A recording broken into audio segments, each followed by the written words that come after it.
Ciao la créative. Ça y est, les vacances d'été commencent. C'est souvent le moment où on se pose sur des projets qu'on n'a jamais le temps de faire. Et parmi ces projets, l'écriture est régulièrement dans le top 5. Ça te parle ? Alors prépare-toi un bon cocktail ou mocktail, prends ton carnet préféré et un stylo, parce qu'on va parler de l'écriture dans tous ses états. Éditrice depuis 15 ans, j'ai accompagné des centaines d'auteurs. Je vais donc te confier les secrets de la publication d'un livre. J'ai eu aussi le plaisir d'interviewer des autrices de talent, de fiction et de non-fiction, qui te partageront sans filtre leur expérience. Bref, tu l'auras compris, cet été, tu écris pour prendre plaisir à créer autrement, et pourquoi pas pour réaliser le projet qui dort au fond de ton esprit ou de ton tiroir. Si tu ne veux rater aucun épisode, abonne-toi. Et si tu as aimé, tu peux mettre 5 étoiles ou un commentaire sur ta plateforme d'écoute préférée. Tu peux aussi venir échanger avec moi sur Instagram, storia.mimosa. Retrouve-moi tous les lundis à 16h pour un bel été créatif. Salut la créative! Dans ce dernier épisode hors série de l'été, sur l'écriture dans tous ses états, j'avais envie de revenir sur les idées reçues sur l'édition. Je pense que c'est pas mal, ça va évidemment remettre un petit peu les choses au clair, et puis surtout c'est un moyen aussi de parler de l'édition, des libraires, des auteurs. Donc voilà, je trouve que c'est une bonne façon d'aborder le sujet, et j'espère que ça te plaira. Allez, c'est parti! Première idée reçue, on ne peut pas être publié si on connaît personne dans l'édition. Alors là, j'ai envie de te répondre oui et non. Tu vas voir que souvent, je te réponds oui et non. C'est vrai que quand tu connais quelqu'un dans l'édition, c'est clairement plus facile de te faire publier. C'est un peu comme un enfant d'acteur qui bizarrement réussit dans le cinéma. Bien sûr qu'il a bossé pour pouvoir réussir et sans doute qu'il est bon acteur, mais il a forcément une chance supplémentaire par rapport à quelqu'un qui vivrait dans la campagne, qui connaît pas un rat dans le cinéma et qui cherche à avoir des rôles. Donc en fait dans l'édition c'est la même chose, c'est d'ailleurs pas pour rien qu'il y a autant d'éditeurs qui sont aussi auteurs, particulièrement dans la littérature. Ça arrive très très très souvent que des éditeurs soient aussi auteurs, forcément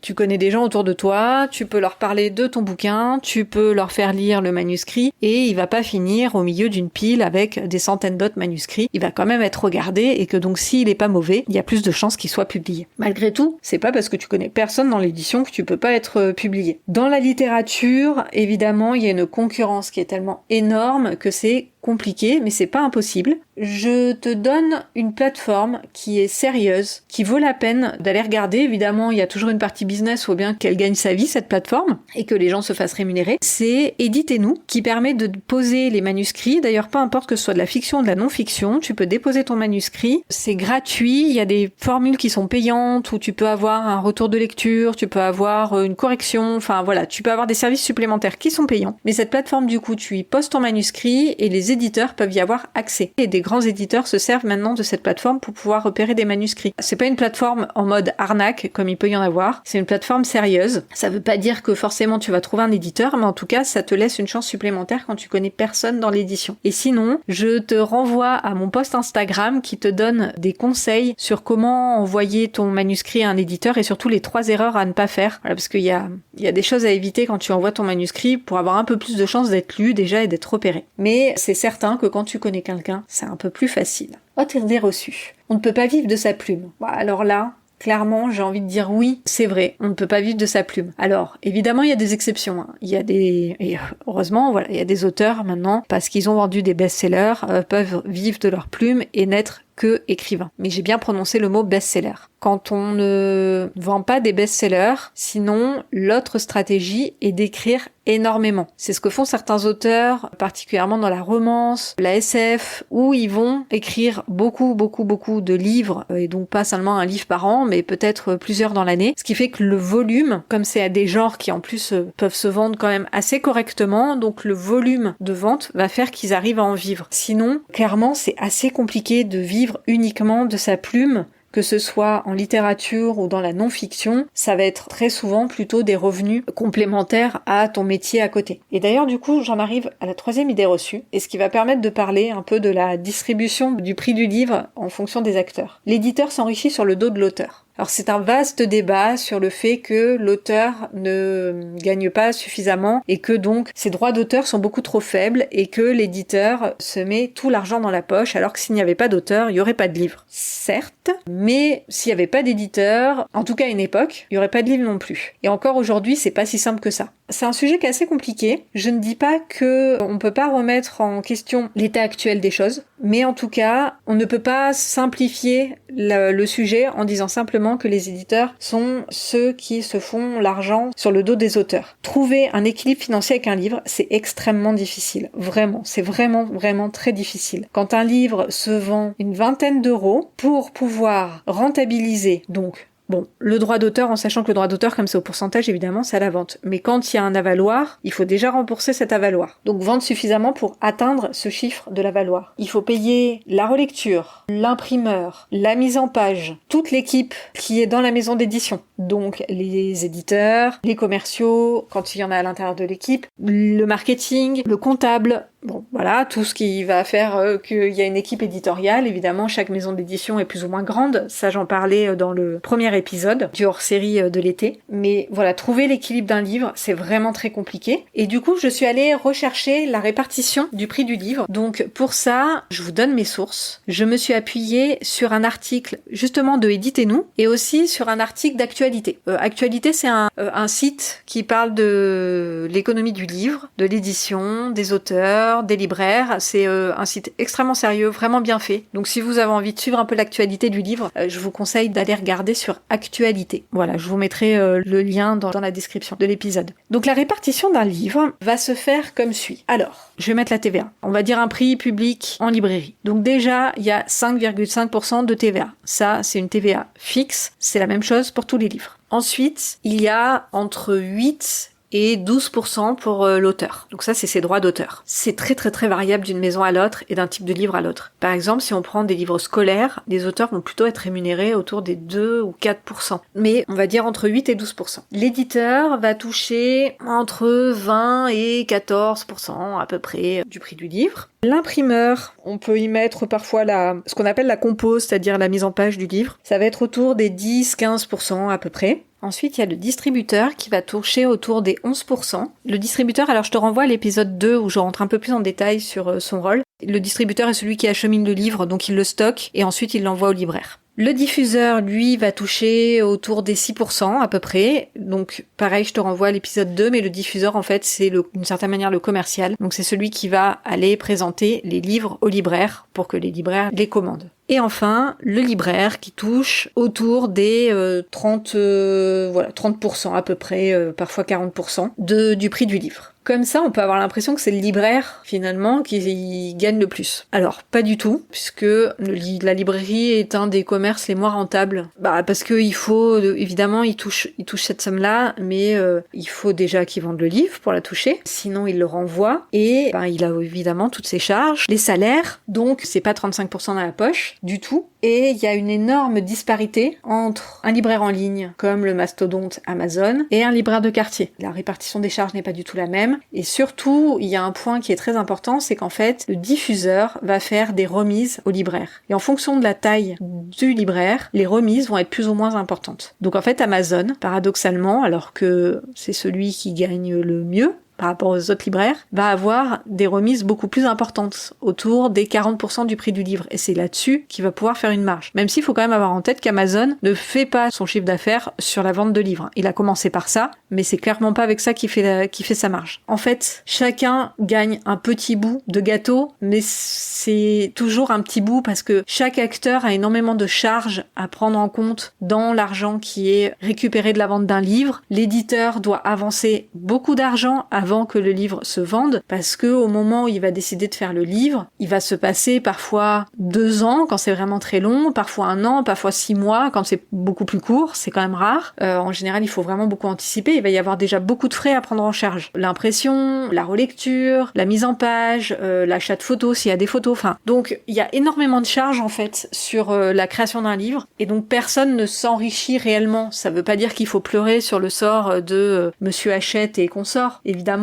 mais le sujet est vraiment beaucoup plus compliqué que de simplement dire oui, mais en fait c'est l'éditeur qui met tout l'argent dans sa poche. Et ce qui est important à avoir en tête, c'est que c'est là où l'équilibre est vraiment très important pour une maison d'édition, c'est d'avoir des best-sellers qui soutiennent le reste de la production, parce qu'il y a beaucoup de livres en fait qui sont vendus à perte, qui sont créés à perte, qui ne seront jamais rentables, et c'est grâce aux best-sellers qu'ils peuvent quand même sortir. Dans Actualité, je donne l'exemple, c'est un groupe avec différentes maisons d'édition, des ventes de polars, qui vont se vendre beaucoup mieux, vont équilibrer la production des livres en sciences humaines par exemple, qui vont avoir évidemment des tirages beaucoup plus faibles et des ventes beaucoup plus faibles. Donc voilà, donc c'est vraiment un équilibre à trouver dans la maison d'édition. Et justement, je voulais reprendre aussi l'article d'Actualité pour que vous ayez en tête ce que gagne un auteur. Donc il donne l'exemple d'un livre qui est vendu 20 € en librairie, pour lequel l'auteur percevra 8% du prix hors taxe. Donc 18,96 €. Il va donc toucher 1,52 € par exemplaire vendu. Il a eu un avaloir de 3 000 €. C'est déjà un bel avaloir. Ça veut dire qu'il ne va commencer à toucher des droits supplémentaires que lorsqu'il aura vendu suffisamment de livres pour atteindre les 3 000 € de droits d'auteur. Donc, à partir du 1974e exemplaire vendu. Donc là, il aura atteint les 3 000 € d'avaloir et à partir de là, il touchera des droits d'auteur supplémentaires sur les ventes. Donc c'est quand même vendre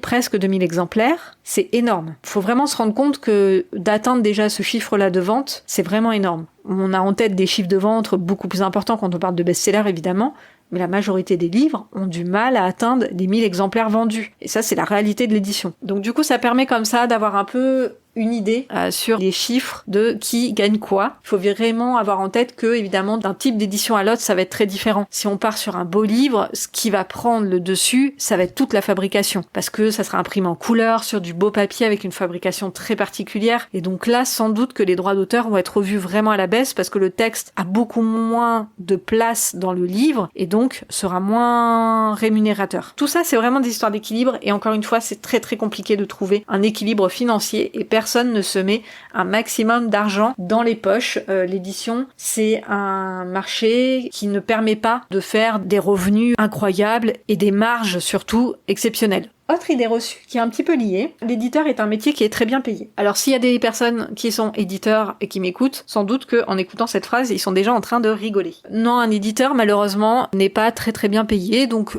juste avant je vous ai expliqué toute la difficulté de rentabiliser un ouvrage, et dans une maison d'édition, l'éditeur n'est pas généralement le métier le mieux payé. Pour vous donner un peu des ordres d'idées, évidemment chaque maison d'édition a ses salaires moyens, mais quand on commence à travailler en tant qu'éditeur, on commence en général en étant assistant éditorial ou éditeur junior. Dans certaines maisons d'édition, quand on commence en tant qu'assistant d'édition, on va être payé autour du SMIC. Parfois un petit peu plus. C'est-à-dire que peut-être on va atteindre les 1900 € bruts. Je parle bien en brut. Honnêtement, j'ai rarement vu beaucoup plus. Si peut-être le grand max, c'était 2000 € bruts pour démarrer. C'était vraiment le maximum que j'ai trouvé et c'était pas la majorité des personnes qui démarraient dans l'édition. Il faut savoir quand même que les personnes qui sont assistants d'édition ont tous un bac+5. Voire plus parfois. Donc, si on fait le ratio diplôme-salaire, si on est logique et qu'on se dit un bac+5, on devrait être payé un peu plus que le SMIC. Mais ça, c'est la réalité. La seule exception, c'est quand on arrive à atteindre des postes de direction dans des grands groupes, où là, on peut commencer à avoir des salaires qui sont quand même beaucoup plus importants. J'ai pas forcément toutes les échelles de grille de salaire, mais je sais que j'avais déjà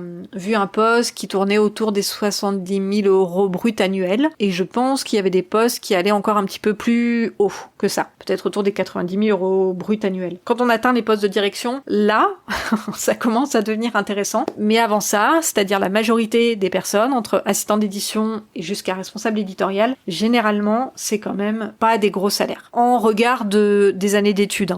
Autre idée reçue, je gagnerais plus en auto-édition. Alors, c'est vrai que tu peux gagner plus si tu reprends le schéma que je t'ai donné plus haut avec la répartition des prix. Vu qu'il y a beaucoup moins d'acteurs, forcément, tu devrais avoir plus d'argent dans ta poche. Il n'y a pas d'éditeur, il n'y a pas d'imprimeur si c'est uniquement en numérique, il n'y aura pas de distributeur non plus, donc en fait, il y aura simplement la plateforme qui te diffuse et ta rémunération, ton droit d'auteur. Donc sur le papier, c'est vrai que tu devrais gagner beaucoup plus. Sauf que dans les faits, si t'es en auto-édition, c'est que tu es entièrement responsable de ta communication. Alors, je vais pas vendre du rêve, chez un éditeur, t'as pas juste à mettre les mains dans les poches et à attendre que le livre se vende. L'éditeur va faire son travail pour essayer de faire connaître ton livre, mais il va attendre aussi beaucoup de toi en général. Et l'auteur va aussi devoir quand même beaucoup communiquer sur son livre. Mais en auto-édition, là, clairement, t'es vraiment tout seul. Les libraires, ils vont pas se dire, il y aura pas le diffuseur qui aura fait le travail en disant, il y a tel livre qui sort, il est hyper bien, vas-y, prends-le, etc. Non, là on oublie, va falloir que tu te débrouilles vraiment tout seul. Donc, déjà c'est énormément de temps de communication, à toi de faire le travail de relecture, de mise en page, ou alors tu vas rémunérer quelqu'un. Donc ça veut dire que tu vas perdre sur ta propre rémunération. Donc finalement on en revient au pourcentage, ils seront peut-être pas tout à fait les mêmes, on en revient un peu au pourcentage d'une maison d'édition.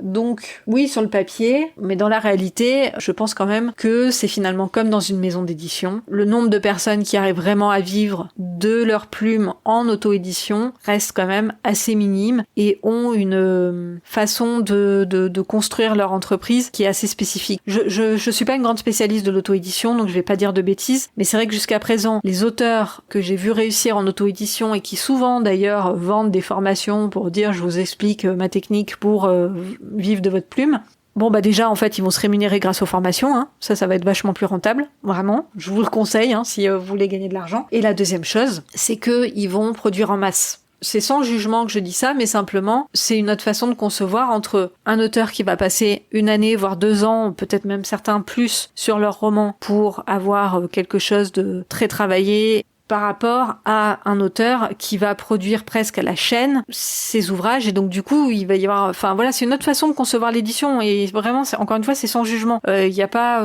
l'un qui est mieux que l'autre, l'un qui est plus digne que l'autre, mais simplement ces auteurs-là sont rentrés dans une forme de production et de marchandisation, je sais pas si ça se dit, de leurs livres. Donc donc c'est vraiment une autre façon de concevoir.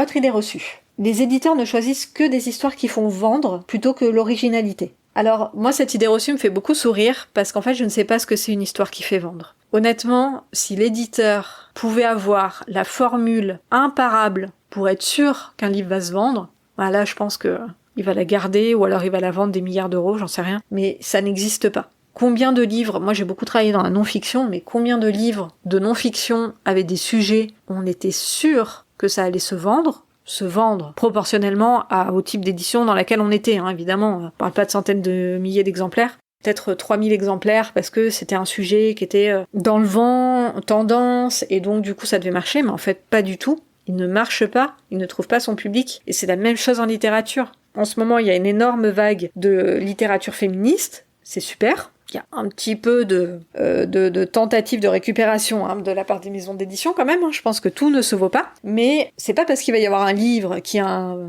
sujet féministe qui va se vendre. Du tout. Il y a 1000 raisons pour le fait qu'il ne se vendra pas. Il peut avoir été très mal écrit, le sujet peut être finalement inintéressant, l'auteur ne fait pas de promotion, l'éditeur ne fait pas de promotion. Donc, de dire qu'un éditeur ne prend pas de risque et qu'il va prendre uniquement des histoires qui se vendent, en fait, non. Il va avoir ces auteurs qui ont réussi à percer, qui font des best-sellers, et donc du coup, il va s'appuyer sur eux. Ils ont raison, hein. Qui ferait pas ça? Je sais pas, moi, on a un commerce qui vend des coques de téléphone. Les meilleures ventes, c'est avec des dessins de Naruto, et ils sont vendus 10 fois plus cher que les autres. Il serait un peu bête de pas continuer à mettre ces coques et de dire non, pour un peu d'originalité, je vais mettre, j'enlève tous les Naruto, et puis je vais mettre des petits chatons, et non, aucun commerce va faire ça. Donc je vois pas pourquoi un éditeur devrait se dire alors du coup je vais prendre que des livres hyper compliqués, ultra original, qu'on n'a jamais vu, et je ne ferai que ça, et comme ça au moins je tiens ma ligne. En fait non. Si parmi tous les auteurs, il y en a certains qui se vendent, oui, évidemment qu'il faut en tirer parti. Et ça permettra de pouvoir éditer des ouvrages qui sont peut-être plus difficiles d'accès, plus originales. Encore une fois, c'est vraiment une question d'équilibre, et ça n'existe pas, les textes qui se vendent tout seuls. Il y a des très belles surprises, il y a des très mauvaises surprises, et c'est ce qui fait un peu toute la magie de l'édition. Dernière idée reçue, un éditeur ne sert à rien, il relit un texte, en fait il l'envoie directement chez l'imprimeur. Alors je sais pas si c'est encore une idée qui est très très répandue. En tout cas, moi au moment où je commençais à faire mes études dans l'édition, c'est quelque chose que j'entendais beaucoup dans mon entourage en disant tu sers à quoi en fait? Tu t'envoies le texte à l'imprimeur, c'est tout. De toute façon, c'est l'auteur qui a écrit. Donc en fait, non, un éditeur sert à quelque chose. Ça va dépendre beaucoup du type de livre sur lequel il travaille. Moi, dans la non-fiction, à quoi je sers? Je sers déjà à identifier des sujets. C'est-à-dire quel sujet pourrait rentrer dans notre ligne éditoriale et intéresser le lecteur. Je sais pas, moi, si tu travailles en cuisine, il y a eu toute la mode des cupcakes. Alors bon, il y a beaucoup trop de livres, hein, mais on va pas rentrer dans ce sujet-là, c'est pas le débat ici. Mais voilà, faut sentir le truc, faut se dire, ah bah tiens, là c'est la mode des cupcakes, des pop-corn, des barbecues. Faut sentir le truc, et en général, faut essayer d'être celui qui le sent dans les premiers, parce qu'après, le marché est inondé et c'est un peu trop tard. Ensuite, tu sers toujours dans la non-fiction à aller trouver les auteurs qui parlent de sujets. Si on reste dans la cuisine, il faut aller trouver l'auteur spécialiste du barbecue, qui est déjà reconnu sur sa spécialité, etc. Et comme en fait ce sont des auteurs qui généralement sont spécialistes de leur sujet, mais pas spécialistes de l'écriture, il y a un boulot à faire autour de la relecture et de l'écriture. L'éditeur va servir à ça. Il va aussi donner finalement tout ce qui entoure le livre, c'est-à-dire quel univers je vais créer autour de ce livre. Donc ça peut être un livre qui rentre dans une collection, et donc là la question se pose un petit peu moins, parce qu'il y a la collection qui est là pour encadrer. Mais si c'est un livre qui rentre pas dans une collection, quel univers je vais donner à ce livre ? Je fais un livre sur le barbecue, mais en fait après j'ai des milliers d'idées possibles sur le barbecue. Est-ce que je fais un livre sous forme de BD, de dessin ?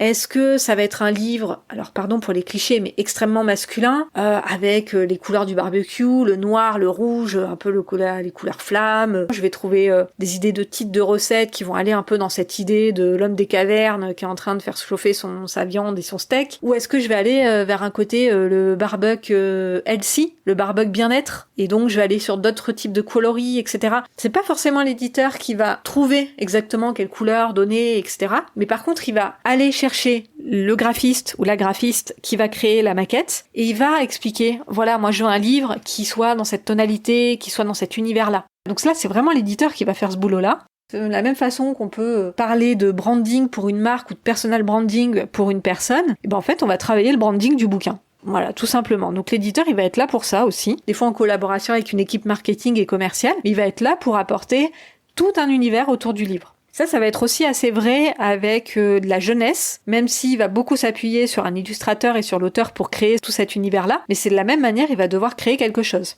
En littérature, c'est un petit peu différent. Le travail de l'éditeur va être beaucoup dans le relationnel. Ça veut pas dire qu'il y en a pas avec les autres types d'ouvrages, mais là, il va être vraiment dans l'accompagnement de l'auteur, dans toute sa réflexion autour du livre, le conseiller sur les parties à garder, à couper, les choses à expliciter, etc. Enfin, il va y avoir un côté très très psychologique, hein, on va pas se le cacher, sur les doutes de l'auteur. Mais est-ce que je suis capable d'écrire ce livre ? Non, mais j'y arrive plus, c'est mon 10e livre, j'en peux plus, j'ai plus rien à raconter puisque j'ai écrit, c'est nul, etc. Donc voilà, donc il y a ce travail-là, je pense qu'en littérature, cette partie accompagnement, presque de coaching, est vraiment très très important chez l'éditeur. Puis c'est pareil en littérature, il faut aussi sentir les choses, sentir est-ce que ce manuscrit a du potentiel ou pas. Parfois, il y a encore beaucoup de travail derrière, mais se dire, il y a vraiment un truc à tirer. Et moi, je vais aller chercher avec l'auteur le truc qu'on peut tirer pour que le livre il soit vraiment bon. Donc voilà, il y a vraiment quelque chose du relationnel entre toutes les personnes. L'éditeur va être vraiment là pour orchestrer un peu toutes les personnes qui viennent donner l'identité au livre, finalement. C'est vraiment ce qui va faire le travail de l'éditeur et qui est hyper important. Et donc, non, l'éditeur, il est pas juste à récupérer des livres, à l'envoyer chez l'imprimeur.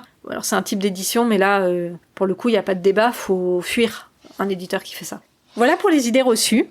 Et j'espère que ça vous aura intéressé. J'y suis allée un peu au feeling, j'avais juste noté les idées reçues que vous m'aviez données sur Instagram, et puis celles que j'ai pu entendre autour de moi, avec mes proches ou avec des amis. Je trouvais ça intéressant de pouvoir réfléchir sur l'édition à partir de ces idées reçues-là. Et puis j'avais envie de vous dire juste avant de terminer, quelque chose qui n'est pas de l'ordre de l'idée reçue, mais qui est souvent une information qui est oubliée, c'est que il existe le prix unique en France. C'est pas dans tous les pays, mais en France, il y a le prix unique du livre. Ce qui fait que l'éditeur fixe le prix, et le libraire ne peut pas changer ce prix-là. La seule marge qu'il a, c'est qu'il peut faire 5% de remise. Sinon, il doit le vendre au prix de l'éditeur. C'est une info qui est hyper importante parce qu'en fait, il y a beaucoup de gens qui vont acheter sur Amazon en se disant « Ah mais c'est moins cher sur Amazon ». À part les 5% de remise qu'il peut peut-être vous faire, sinon, le prix sera le même que chez le libraire qui est à côté de chez vous. Donc, si parfois vous hésitez, honnêtement, allez faire un petit tour chez votre libraire, demandez s'il a le livre, il vous le commande, ça dépend évidemment les éditeurs, mais ça va prendre entre 1 jour et 1 semaine. Donc voilà, donc c'est vraiment un point qui est hyper important parce que les libraires en ligne peuvent jouer un peu sur ces 5% et peuvent donner l'impression que les livres sont moins chers.